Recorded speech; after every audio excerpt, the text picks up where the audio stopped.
So my name's Rebecca G, and today I wanted to talk about POTS since October's POTS Awareness Month. First things first, I do want to disclose I'm not a doctor or a medical professional. I'm just someone who's had POTS for a very long time now. So, with that out of the way, let's jump right in. So POTS stands for Postural Orthostatic Tachycardia Syndrome. So POTS affects your autonomic nervous system. So the specific branch that it deals with affects things like your heart rate, blood pressure, sweating, and body temperature. And actually, POTS is kind of common. By kind of common, I mean 1 to 3 million people in America deal with POTS.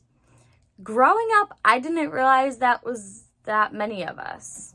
Even though POTS is quite common, the severity of each case can fluctuate quite a lot.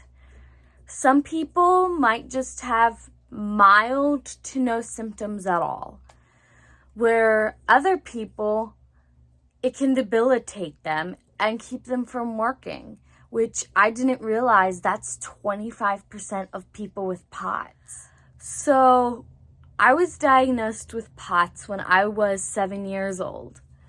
So we knew something was going on, but we didn't know quite what it was.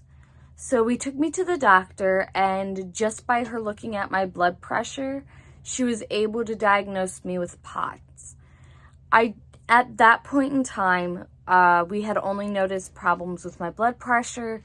I hadn't had any problems with tachycardia, which is high blood pressure that refuses to come back down.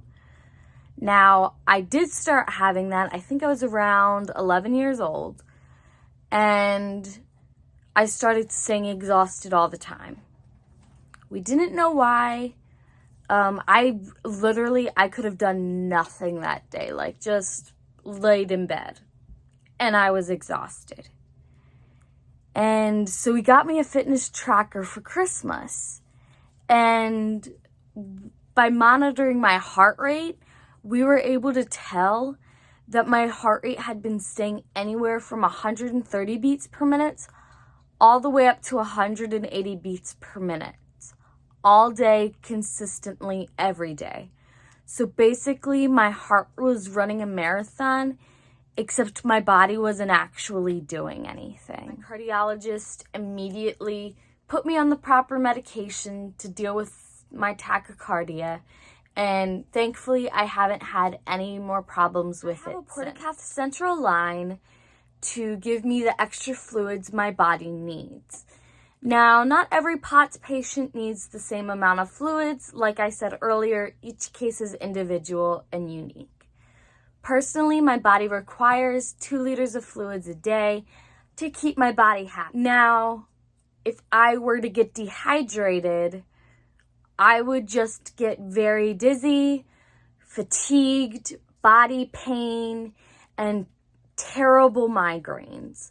But typically, I'm very hydrated and I don't have any of those symptoms on a normal basis. Hopefully you enjoyed this video, and I hope I was able to teach you something about POTS that you didn't know before, or maybe you didn't know what POTS was.